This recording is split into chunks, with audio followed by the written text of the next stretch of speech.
రిమాండ్కి వెళ్ళారు. ఇంకా 2 మిస్సింగ్. వాళ్ళ కోసం అయితే పోలీసులు వెతుకుతున్నారు. సో ఇంకా ముందు ఎంక్వైరీలో, బికాస్ 2 yearsలో ఇంత పెద్ద లాంగ్ టైం కాబట్టి ఎంతమంది ఇన్వాల్వ్ అయ్యారో కూడా డే బై డే ఇన్వెస్టిగేషన్లో బయటపడుతుంది అనమాట.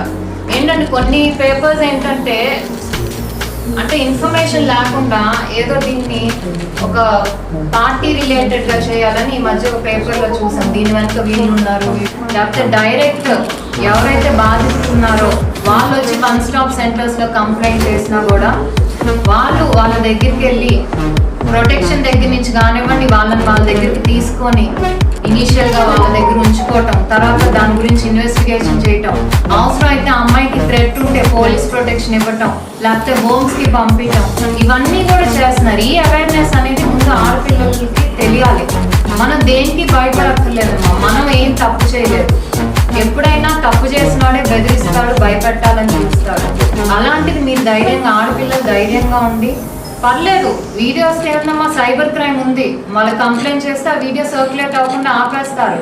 కానీ ఇంత బాధ అనుభవిస్తూ 2 ఏళ్ళుగా బాధ అనిపించాల్సిన అవసరం అయితే ఏ ఆడపిల్లకి లేదు. మీరు ధైర్యంగా ఫస్ట్ ఇంట్లో వాళ్ళకి చెప్పండి.